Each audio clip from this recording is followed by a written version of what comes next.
ఓం నమః శివాయ. శ్రీశైలశృంగే విభుదాతి సంగే తులాద్రితుంగేపి ముదావత సంతం తమర్జునం మల్లిక పూర్వమేకం నమామి సంసార సముద్రసేతుం. శివానందలహరి. విరించిద్దీర్ఘాయుర్భవతు భవతా తత్పరశిరశ్చతుష్కం సంరక్ష్యం సఖలు భువి దైన్యం లిఖితవాన్ విచారః కో వా మాం విశద కృపయా పాతి శివ తే కటాక్ష వ్యాపారః స్వయమపి చ దీనావనపరః.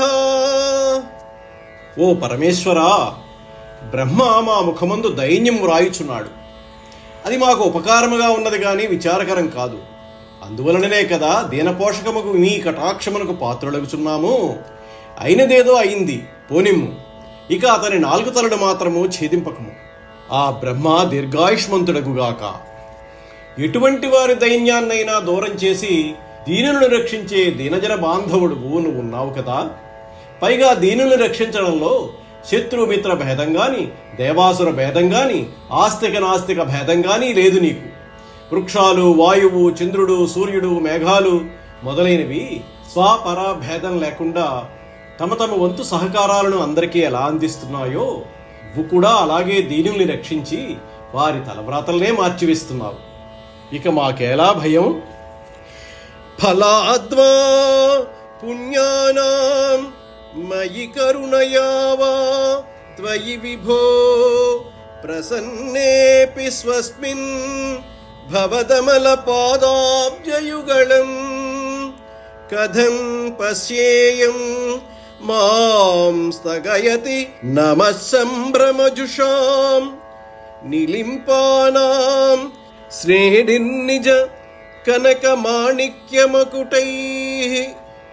ఓ జగత్పతి, నా పుణ్యం వల్ల నీ దయచేతో నీవు అనుగ్రహించినా అనుగ్రహింతు. కానీ నీ పాదార వింద దర్శనం నాకెట్లాగవుతుంది? దేవతలందరూ గుంపులు గుంపులుగా కూడి నేనంటే నేనని నమస్కరించడానికి సంతోషంతో తొందరపడుతూ వారి రత్నాల కిరీటాలను నీ పాదముల ముందు మోపుచూ నాకు అడ్డం పడుతున్నారు. అటువంటిది అతి సామాన్యుడైన నేను నీ పాదాల వద్దకు ఎలా చేరగలను? కనీసం పాదాలను చూడటానికైనా కుదురుతుందో లేదో. అంతటి మహద్భాగ్యం కలిగే వరకు ఆర్తితో ఎదురు చూడవలసిందే. చూస్తాను. త్వమేకో లోకానాం పరమఫలదో దివ్య పదవీం వహంతస్త్వన్మూలాం పునరపి భజంతే హరిముఖా కియద్వా దాక్షిణ్యం తవ శివ మదాసా చ కియతి కదా వా మద్రక్షాం వహసి కరుణాపూరిత దృశా. ఓ చంద్రశేఖరా, మోక్షమిచ్చు మహానుభావుడువు నీ ఒక్కడవే. విష్ణువాదులు నీ దయచేతనే వైకుంఠవాసులైరి. అయినను తృప్తి నొందక ఉన్నత పదవులను కోరుచునే ఉన్నారు. ఆహా, భక్తుల మీద నీకెంత దయ! నా ఆశ ఎంతని చెప్పుదును? సంపూర్ణ కటాక్షంతో నా అహంభావాన్ని పోగొట్టి రక్షింపుము.